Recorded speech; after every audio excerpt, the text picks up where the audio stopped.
well, we will let a few more people trickle in, but we've got a great group here. I'm Genevieve Easterling. I'll be your moderator today. So I've spent my career in customer experience first through nonprofit lens, and then for about the last decade or so in the tech space. So I currently lead the customer success team at Guide CX. We're an onboarding and project management software management that focuses on improving customer experience through engagement. You can find me on LinkedIn if you're interested in connecting.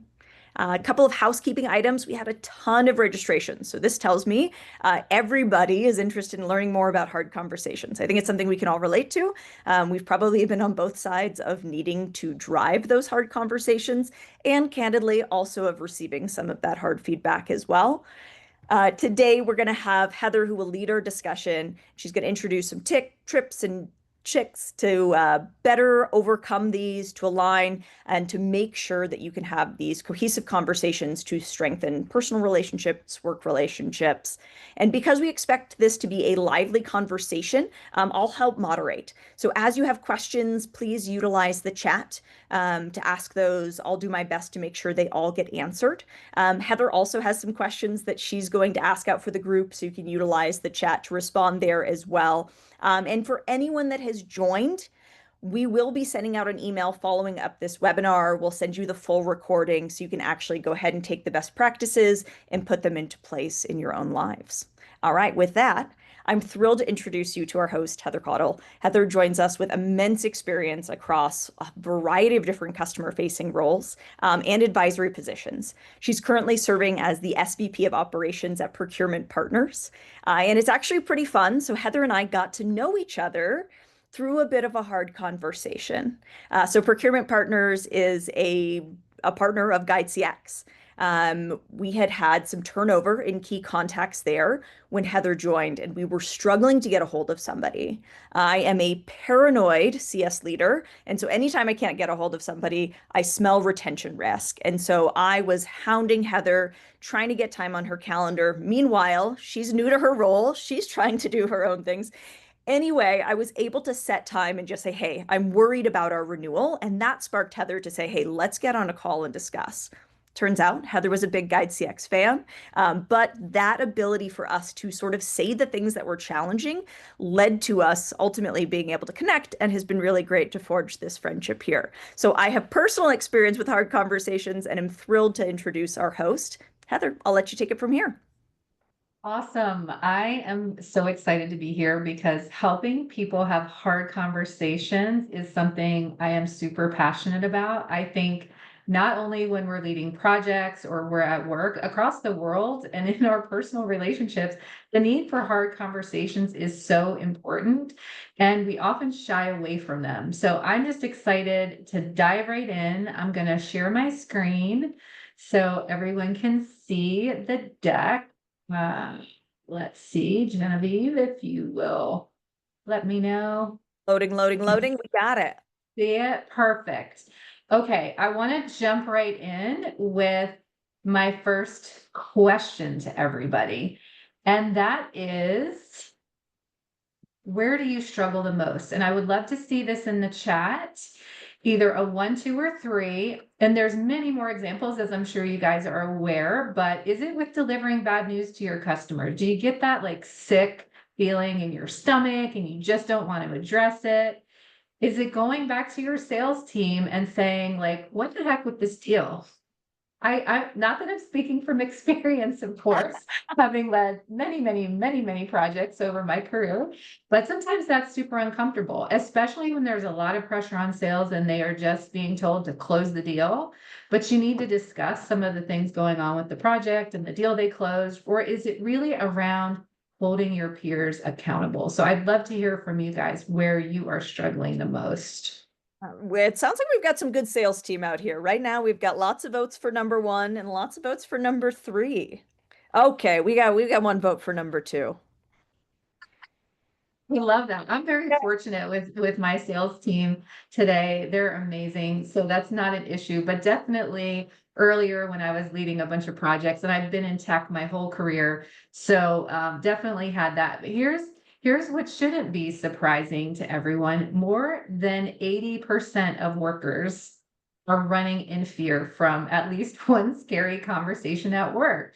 When things are getting uncomfortable, people shy away from those conversations that can actually move the needle, whether this is on a project or whether it is dealing with somebody that internally that owes you a deliverable or something you've agreed upon and now things are changing. People just tend to really shy away. And I've been in many conversations where in a closed room, there'll be chatter about it. But when it comes to actually leading from the front and having that conversation, they shy away from it. Here's some good news. The goal for today. This is going to be a working session. So I want you to walk through the process with me. I want you to take notes and build a plan for your next conversation because you are going to learn the MOVE framework and you will be able to walk away and apply it today. You'll be able to build out a plan and you can do it on this conversation and this call and then come out and be able to tackle and feel empowered to tackle that. So it's going to help you to stop avoiding the conversations and really, really lead with confidence. As you think about whatever this top challenge is for you, really think about the fact if you are not tackling those tough conversations. And I know this is a Guide CX webinar, but really the MOVE framework can be applied not only to projects, but in your personal life as well. So it is personal, professional. It is really about the human interaction and human connection. But if you don't have them in your, leading a project or interacting with customers, it's hard to be successful in that relationship and really trust in that relationship if you're not tackling those conversations.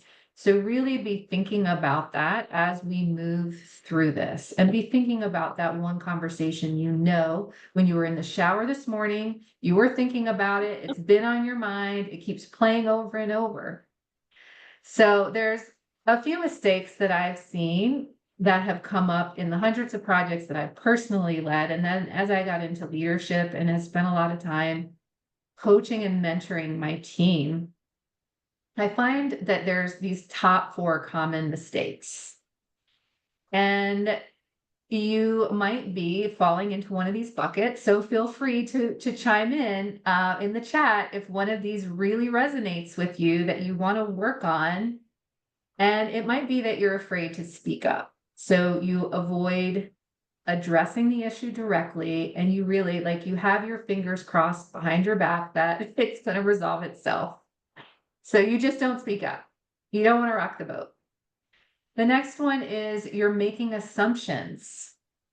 You fill in the blanks without verifying with the other person. And a lot of times you get it wrong. How many times have you built up a scenario in your head and you just know how it's going to go? And then you wind up talking it through somehow and it is what they were thinking or how they would react was not at all what you had assumed. So you're also taking no action. So you stay in neutral. You just don't do anything. You just kind of hang out and you don't move the conversation forward.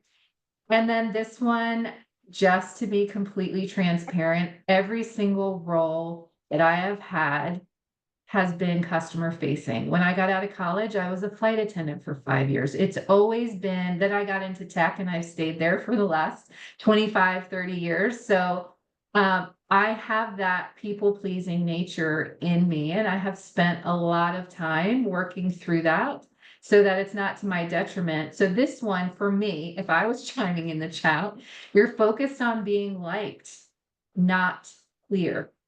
And you start to prioritize comfort over clarity, which at the end of the day can lead to a lot of confusion and a lot of resentment later. So I'm curious, did anybody put in the chat, Genevieve, if there were any of those that resonated?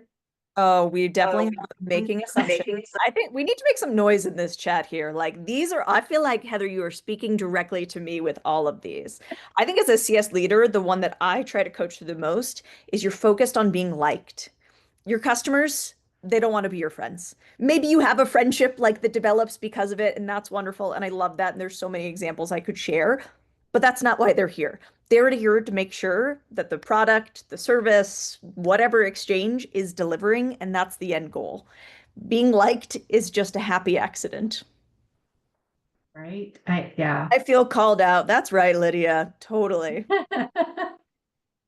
Lots of I assumptions. re And I'll lie awake at night for hours going through these. And then you have a 10-minute conversation and you're like, oh, I should have just done this in the first place. exactly. Assumptions. Sometimes you blow it out of proportion. And I think it's all exaggerated in a remote first world because you're trying to Yeah, find context from Slack or email instead of just sitting down and being like, was this your intention? exactly. I so agree with that. I have really worked hard having, I know this is taboo to say, but I love being in the office. I loved it. I loved it. I loved being able to walk around the floor and talk to people, or people coming by my office and sitting on my couch and having a conversation. So I completely agree with you. It's gotten a little bit more challenging, and especially if the culture in your company or with the customer is not to have cameras on, that also compounds the challenge when it's time to have a hard conversation. But we're about to fix it because we are going to have a framework now, a really simple framework. And it is called Move. So we're about to fix all these challenges. So we're going to walk through the Move framework. And side fun note where Move came from is I was a dance major in college. So as I moved into corporate, like I danced on dance teams, I danced for the NBA. And so I was trying to figure out how to incorporate movement into how I thought about the corporate side that was a little bit less creative for me. And so that's how Move was born. So it's about mapping out the challenge, owning the outcomes, validating your plan, and then executing. And we're going to talk about what execute really means. So we're going to dive right into the first one, which is mapping out the challenge. So I'll give you an example. Not sure if you can relate to this, but as a project manager, I was working with a primary project resource, Sarah. She was not the executive sponsor. She was the one assigned to the project on the customer side. And she was very challenging to work with. She stood me up on status calls with no notice. And she also didn't return documentation based on the project timeline. So when I think about applying and how I've applied some of the Move framework, when I take this example into account, I want to talk to Sarah first. So she's the who. So when you're thinking about whatever that challenge is that you've identified, that after this webinar, you are going to go tackle it. Who is the person that you need to talk to? There's a little bit of another side of me that's like, well, it's going to be the executive sponsor in my case, but that's not my MO. I want to go to Sarah first before I go over her head. So I'm going to talk to Sarah. I want to talk to her about the lack of communication is creating challenges for the project, the lack of returning deliverables. Why I want to talk about it is because it's impacting the success of the overall project, not just for me and my metrics, which are time to value and customer experience. It's impacting her success as well because I want them to be able to see the value. So I know who I'm going to talk to. I know what I want to talk about, and I know why I need to talk about it. I don't know. Is anybody resonating with this? I don't know, Genevieve, how many projects you've been, or maybe you've had. Oh, I think you even mentioned it was me in the beginning. totally. I'm Or responsible. I know our onboarding team, it'll be like, hey, I can't get them to respond. They're no showing meetings. You just bought this. You're paying for this. Please come. And then, yeah, sometimes it is just figuring out like who are the people I need to talk to. And sometimes the people you think you need to talk to are not. And how can you use internal folks to figure out who that are? I love this. We also decided, Awesome. Heather, in the chat that we're going to do a dance party after this. You got us Oh, I motivated. love it. Thank you. Thanks. I'm game, always. I still take dance class, so I'm ready. Okay, now we're going to move to the O in the Move framework. We're going to own the outcomes. So do you see a clear path to the outcome that you need? And do you even know what that is?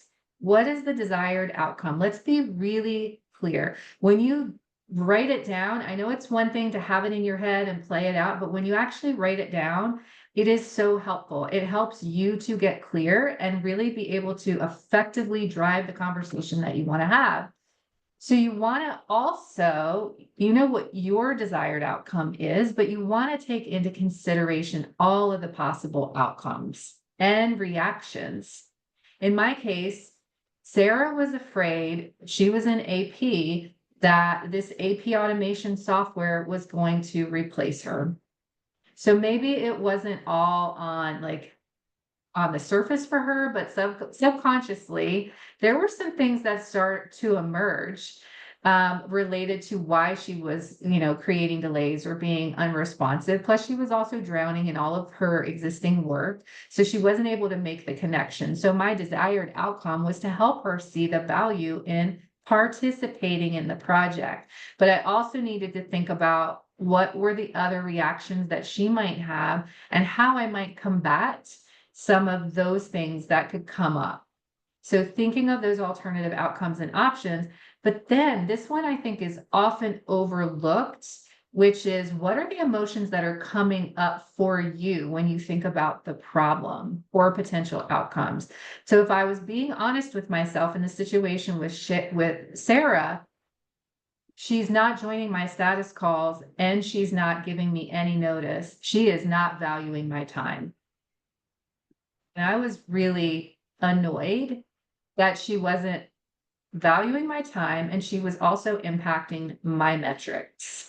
And that was also creating unnecessary emotion for me that I wanted to be really, really aware of. So thinking about what those emotions are, it will just help you not get caught off guard. I think thinking through the outcomes and potential negative outcomes or responses from the person that you want to talk to, and thinking those through, writing them down, and then what emotions come up will help you to not get caught off guard when you're in the actual conversation. So it may seem a bit like overkill or like we're getting a little bit, in our feelings. It's on purpose so that it doesn't happen when you're in the actual conversation. So being clear on those intentions and emotions.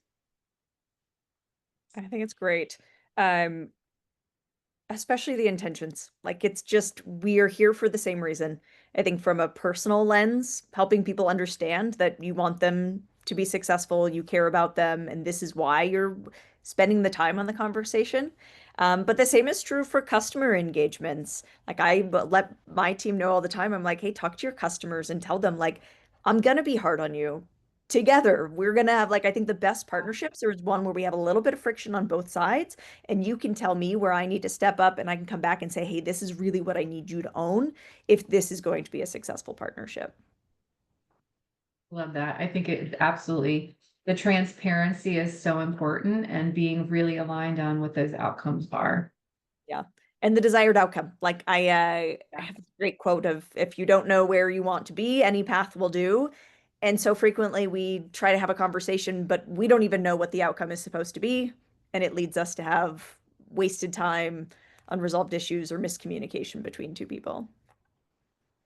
I think that's such a good call out because I find and I thrive if you've ever done strength finders. It's a great personality profile and I like adaptability. Relationship is my number one, but adaptability and I put myself in environments that are very chaotic and fast moving. I grew up in a startup. And it's just there's things moving a million miles a minute. And I think what you said is so important because when there's so many things moving and shifting, you can often forget that you need to be clear on the outcome and pick that path. Otherwise, you're going all in circles or in other directions. So I think it's super important. And we'll talk about it in validating the plan, trying to think about all the variables when you now are ready to validate your plan, the V. So it's time for the communication plan. So we know the who, the what, and the why of what we're going to talk about. We're clear on the outcomes and we understand there may be emotions. We're thinking about that ahead of time. So now it's building the actual plan, and we're going to focus on a few tactical things. Something to consider, and I want to say this may be easier for the tough conversations with your peers because you're around them more, but it is very important to think about how the person processes and or delivers information. So I think from my experience with projects, you guys have probably felt this as well. When you have that first kickoff call and maybe that first status call, you can tell there's this feeling how this project is going to go or how these people are going to be to work with, or this person. You can observe through their communication style, what types of questions they ask. It's really important to think about what you've observed in how someone processes or delivers information. And you want to take that into consideration, that communication style, when you're planning for this hard conversation. It's really, really helpful. And I'll use, like, this is a very cliche example, but it's actually true in my house. I am not going to approach my husband about a hard conversation when the Carolina Panthers, because I live in Charlotte, North Carolina, when the Carolina Panthers are on television. It is not the time that I am going to want to sit down and share something like I'm really having, this hard conversation with him. It's not a good time. He doesn't digest well. He won't be fully present. That one is like an easy one, but it is so true. So thinking about all of these little things that you might not at first glance think about when you're delivering a conversation. Here's another big one. Your opening line. I cannot tell you how many times I had someone come sit in my office and say, I don't know what to say. I'm going to hurt their feelings. I'm going to say the wrong thing. I'm just like paralyzed by the fact that I don't know what to say. I really, really care about the relationship. I want to make sure I preserve this, but I have to have the hard conversation. And there have been more times than not where I have looked at them and said, say exactly what you just said. You can actually say, I don't know how to have this conversation, but we need to have it. I'm hoping you will give me grace. I want to lean into this with you. I want to have a challenging talk. It's okay to just acknowledge it up front. And it's so much easier to set the table and set the expectation that it's going to be a tough conversation, or the fact that you're not quite sure how to say what you need to say. It's okay. It is so much better than not having the conversation and letting it continue to paralyze you. Acknowledging your vulnerability in the moment is okay. I know it's uncomfortable, but it will help so much. And often when you show that little glimpse of vulnerability, that it just decompresses the situation, because the other person might be thinking, like gritting, like holding on and like gritting their teeth because they know something's about to come. When you like, it actually helps to decompress. The Yeah. other thing So to think of, humanizing. sorry, go ahead. I was just going to say, so humanizing. Yes, exactly. The other, this we just talked about, you want to be thinking about where and when you're going to have the conversation. So in a lot of cases, a lot of people are still, I'm 100% remote. So I don't have a choice on like where I'm going to have it. I'm going to have it over Teams, unless it's something like really where I need to be on site, where I need to go to where the person is. But 9 times out of 10, it's happening over a Teams call or a Zoom. Or if you're in an office, you want to be thinking about where that's going to happen and what is the right timing. Back to my example with my husband. So when are you going to have this conversation? Or like there's been times when there's been some challenges with the finance team. At month end, I am not going to schedule an hour-long tough conversation with someone on my finance team because I know they have a lot of things on their plate. Trusting your intentions and being clear when you come up with this plan, it really is the only thing within your control. This plan, there's going to be all these other variables that come up, but having this plan and considering these steps when you validate it will really, really help. Genevieve, anything to add on, like when you think about validating this plan and the when and the where? I think the last one really resonates. I was doing a quick check in the chat. So we've got a good mix, folks that are hybrid, a lot of folks that are remote. Um, I think the when and where the conversation takes place is so important. Like there are times if I know I need to have a hard conversation, heads up for any of my team that's listening, like I'll be like, hey, let's go take a walk. Let's get out of the office. Let's get some like fresh air. There are other times when if we need to say something hard and it needs to be something that maybe is a big change, like do it at the end of the day. Do it with a path where the person that may be upset, may be challenged, has the opportunity to leave the office directly. Or be conscious if you're remote or hybrid of their schedule. Like look to make sure they don't have a client call coming up right after this hard conversation. And always take the space that you need. So anytime I do this, I try to always say like, hey, please like stay in my office, like wait longer if you need more space. I can stay with you. We can work through this the same way you would if somebody was going through their own personal challenge and you were just playing a support role. I love that. Those are such great call outs. And I think about my team is in all different time zones. So I do have to take into consideration when I'm thinking about these conversations, what's on their schedule. It's such a good one to keep in mind as well. Let's see. Let's move on to my favorite. And that is about execution. So we're finally on the E of move. And I want you to just take a minute to look over what you've written down. And when you look at it, how does it make you feel? Are you scared? Are you relieved? Are you excited to have the tools that you need? Does it make the conversation less daunting to have a move framework that is going to help you? This is something that I want you to really think about. And I don't think we talk about this enough. And I think, to be fair, in some cases with customers, you really don't have a choice. So I just want to own that. But if I think about the conversations you have with your peers and holding people accountable, I need you to think about if it's a conversation you actually need to have. So part of the move framework and the execution piece is execute can mean that you're going to get over it once and for all. You've decided the relationship does not matter enough to you to have the conversation, and you're going to move on. Because as in every case, the answer might not be to have the conversation, but because you've gone through the plan and you've documented the outcomes, you've really reflected on what's driving your desire to have the conversation, you can come to the end of the framework and decide it's not one that you want to have.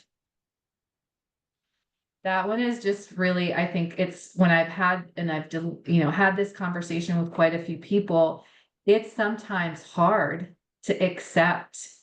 And it's mostly with peers where it might be somebody cross-functionally that you work with and you've had a tough meeting or a tough thing. But at the end of the day, you just decide it's not worth it. Like the outcome is not worth it. Preserving the relationship is not worth it.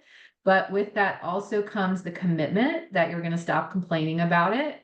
And it's not going to come be this thorn in your side that keeps coming up over and over, because back to the shower, that's just where I do a lot of thinking. If you are waking up in the morning before you go to work or before you engage with someone and this keeps coming up, then I would challenge you to say it actually does matter to you. Because if you go through this and you're like, oh, it doesn't matter, but then you keep thinking about it, then it really is. I would challenge you to say oh, I think I really do need to gut it up and use my plan and have the conversation.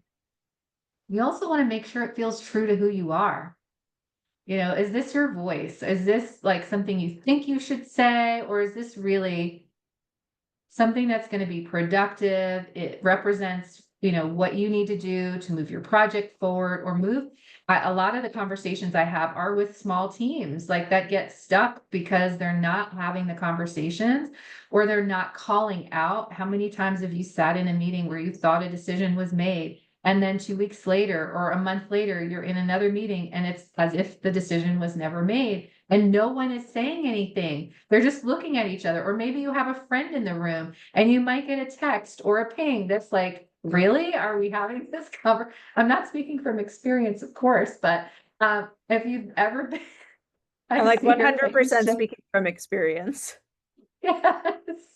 You just, yeah, you got, those things are coming up, and you have to decide, right? Are you gonna have it?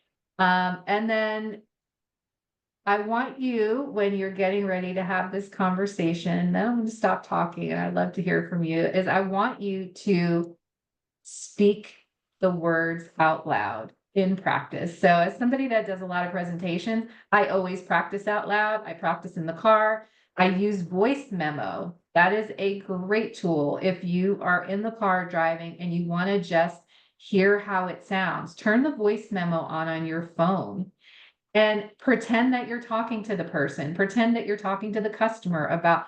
It is so helpful to then play it back and hear it. You need to get out of your head and start speaking the words out loud. Get someone to role play with you. I've done that too. I've done that a lot with my team. We're like, let's just pretend that I'm this customer and what do you like, what's going to happen? And I'm just going to chat, like say what we'll say, and then I'll just challenge you. So saying it out loud is really important, but I love, love, love the voice memo feature. I use it all the time. It's just a great little thing most people have on their phone to practice. So definitely execution is about either having the conversation or deciding it's not worth it at the end of the day. Yeah. So we should be ready, and I can't wait to hear for those willing to share maybe some examples. It's time to move. We're ready to map out the challenge, own the outcomes, validate the plan, and execute. So I'd love to hear I love if it. there's any I was gonna say we questions. Yeah. can also, we do have the possibility if anybody wants to chime in, I see some like strong, impassioned folks that I know in the members list here. Would love any volunteers. I can take you off mute and you can share something that you're currently working through and how we can use the MOVE framework. Do we have anybody raise your hand if anybody wants to Ooh. volunteer? If not, we can also take them in the chat. We're not getting anybody that's ready to speak Yeah. up. I also love you and I chatted, Heather, about a couple of questions in advance of this that I thought were just so fantastic. Because it's sort of like the what do I lose if I don't do this? So one of the questions is, what are some of the challenges that you have faced by not having the hard conversation? And I would love feedback from the team or from, I call everybody my team. Yeah, that's a good one. Oh, we got a hand raised. Zach, I'm going to take you off to talk. Hi, Hey, Zach. Hi, Zach. hey, how are y'all? We're doing great. Great. I feel like a radio host. um, what I have is not long. I think one of the biggest issues I've ran into, and this is a failing on my part. So I'm my company's project lead, and I'm over a lot of our onboarding and stuff.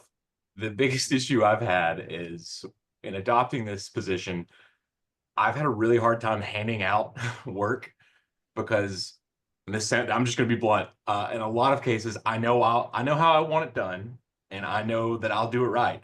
And I'm afraid if I hand it out to someone, it may come back to me in a state where I have to fix it. But that comes down to that assumptions thing. I'm not giving them the chance to fail or giving them a chance to do it their way and then us discuss it. I'm literally just taking it and doing it myself. That has been the hardest thing for me to work through, is literally just learning to let that go. And like you have to let people fail. You have to, but then that comes to this where you have that conversation with them and we figure out, what is it that I can do to make sure they don't fail? What can I provide them with? Oh, Zach, I feel seen right now. I know there's a couple members of my team in the audience, and I literally was like, okay, grind. Oh, like I played nice. I created the space. I put time on your calendars to do these things. Now I'm mad. You didn't do the things. And then literally the next day, I'm like, I'm just gonna go in and do the thing. Still bad at it. Well, just how many times do you get burnt and you're in like a Totally. manager I and know. so you're like, I'm not doing it anymore. I know. I saw this great post that was like, you should delegate whenever you think the person you're delegating to can do it 40% as well as you could. Oh, that's a great way to put that. And that percentage is like, if you don't do this, you're going to burn yourself out. That person will ultimately grow and Yes. hopefully become way better than you were at it. It is just so hard to let go. I Because agree. in my head, I'm like, I Yeah. don't want to be the broom and dustpan for the No, day. real control freak over here. Yes, I have a but you have to. question. I got a question for you, Zach, though. I Sure. would be curious if you leaned in to the vulnerability side of things, and instead of waiting to have to do cleanup, when you delegate up front, say, I struggle to delegate. I've been burned in the past Mhm. and I really am struggling to delegate, but I want to help you grow. I know I can't do it all.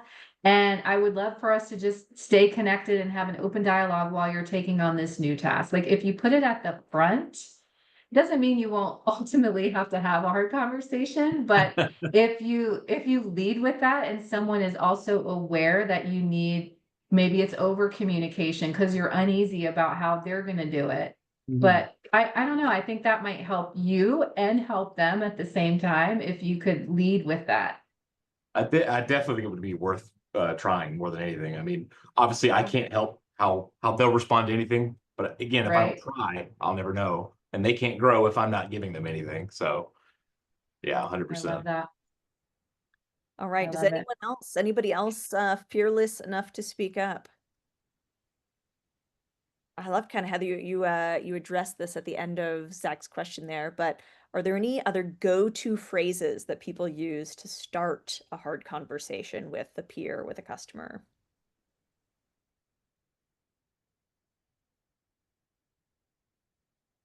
And these can be in the chat, or you're welcome to raise your hand. Yeah.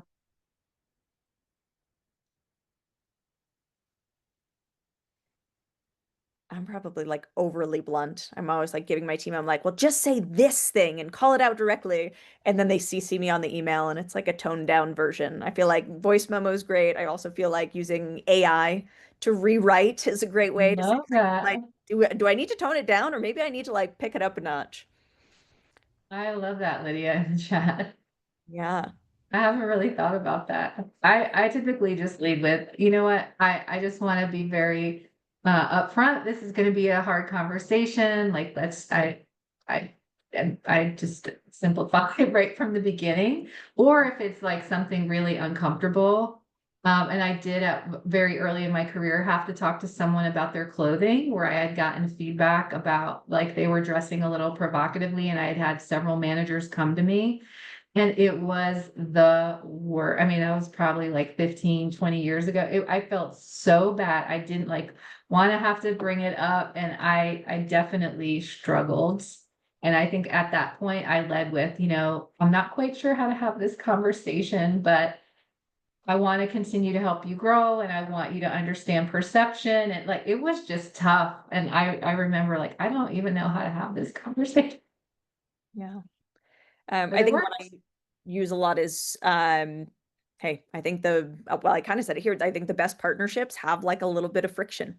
And the more Yeah, that's a good transparency we one. have each other, like everybody wants transparency. They want to know what's going on both sides. Um, I have a team member that does a great job. He'll always say like, "Hey, I'm not afraid of the hard conversation. Like I would rather know." One thing that a team member did that I was listening in on that I loved was he was having a tough conversation, and everyone on the floor could tell he was having a tough conversation. But instead of trying to solution right away, he took the approach of, hey, I'm your SaaS provider, but also like I'm your therapist. Like, tell me what else. Tell me what else. And giving the space so somebody could say everything they needed to say, not only made sure that he was able to resolve many of their concerns, but also let that person know that, hey, we really care. I don't want to just hear one thing and move Yeah. on. I really want to know what's going on. I love that. I think creating the space is so important. And a lot of times, and that comes with understanding how people process information. So when it comes to being a leader on that side of things, I know who my people are. And even in my personal life, who are the people that need to process? Like they need space, like have the conversation and then create the space to say, like, let's talk about this when you've had some time to think it through. And then there's other people that just want to like really process out loud in the moment. So it's just yeah, it's interesting. We've got Brittany with something to share. All right, Brittany, you should be good to go. Can you guys hear me? We gotcha. Yes. Awesome. Thank you so much for you guys giving us this wonderful information. I just want to say really quickly that when I'm approaching a difficult conversation, I like to lead with seeking understanding. And so I may approach it and say, hey, I just want to make sure we're on the same page. And I want to make sure that I'm giving you everything that you need so we can have the best outcomes with this project.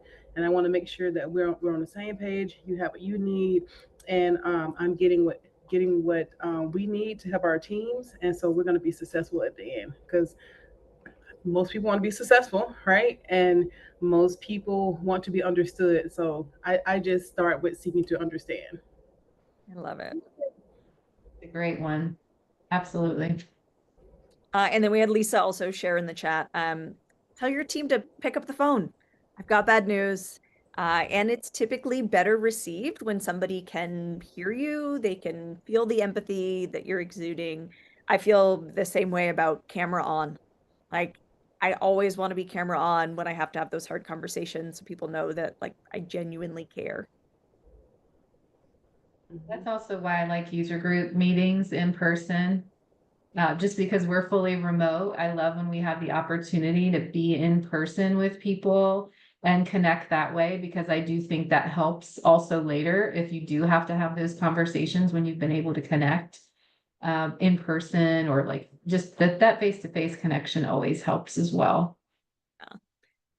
I'm going to ask one more question that Heather, you had shared with me, because I think this one is so spot on for the group that we have here is how do you handle, if anyone wants to speak up, how do you handle internal blockers when a teammate isn't delivering what's needed on time?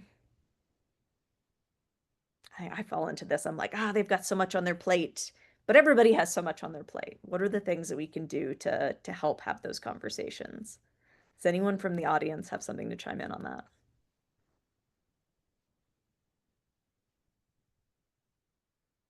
All right, well, we'll see if anyone wants to raise their hand as a contributor. Heather, what do you think? It's a tough, yeah, I'm with you, Lisa. I definitely reach out. I reach out directly, and I lead with like I'm really trying to understand, and I want to see if there are ways that I can help you, because it is creating like it's creating these delays, these blockers. And so clear, what are things we can clear? What is there something I'm missing? And there might be cross-functionally other people, they might have a dependency on someone else. So I think it also goes back to, I think it was Brittany that said seeking to understand is just reaching out and have the conversations, because too many times I've seen people just chatter about it, about why something's delayed or point fingers instead of just having the conversation. Yes, exactly. Yes, I love Chelsea's. I ask them, how can I help so we can make sure we're achieving this success together? Can I take XXX off of your plate? Or is there something I'm missing that can help us to collaborate or bring in others as needed? I love this. I read it actually in like a parenting tip, like a new parent is totally overwhelmed. Do not say, what can I do to help? Like that is just Yeah. putting another task on them to figure out what you could even do to help. Say, can I bring you dinner tonight? It's going to be tacos. Can I pick up your kids from school so that you can have a little time? Like give specific areas where you think you could deliver help. Reach out I to team love that. members and see if maybe their plate is too full or they don't have the right tools. I also think, Heather, to your point around like collaboration. We had something internally that we needed from engineering, and ultimately I needed engineering to do the heavy lifting, but I let them know, like, if you can like pull what I need, like my team can be responsible for documenting it, putting it in a customer facing lens. I can't do this part, but I can help you do this part. And that for them was the Yeah, part that was like delaying them, was they're like, I'm really good at this, but this part's challenging. And they felt like they owned everything and weren't reaching out to ask. And it was something we could collaborate on. that's a great one. Yeah. And yeah, Brittany, to your point, totally agrees. Offering to help is the basic way. Like, just literally, what can I do? Is there anything I can take off your plate? I do this with the team, and sometimes they're like, well, I don't want to burden you. And I go, it's literally my job. Like, it's literally my job to Right. help you be successful. I think one of the biggest things, and I think maybe this came from a book, but it happened for me earlier in my career with a sales leader where I went in to complain about a certain salesperson who was consistently giving me challenging deals where he was just making stuff up. And the sales leader said to me, why don't we start every conversation assuming good intentions? And that changed the lens of everything I did. I went in and I wrote that on my little whiteboard. And then eventually, when I had a team, I had a quote section on my board. I can't tell you how many times a project manager would come in my office and I would point, like, if you need to vent, let's vent, but then point to the whiteboard and that quote, because it does change if you assume good intentions out of the gate. It definitely changes the lens in which you might tackle the conversation. And a lot of what was in the chat, I think, speaks to that. Like, how can I help? How can we collaborate? That's about knowing like everybody wants some good outcomes. So. I love it. Well, we are in the final. I think we've technically booked it for an hour, but I always like to give people a little bit of time back so they can bio break in between meetings. As Heather's mentioned here, please connect with her on LinkedIn. She's got great content. I'm happy to connect on LinkedIn as well. And then if there are additional questions, please send them in the chat or raise your hand. I'm going to hang on the line as long as folks are here, and we're happy to continue the discussion. Thank you, everybody, so much. Great chat. We look forward to chatting with you next time. Thanks all. Awesome. Thanks, everybody.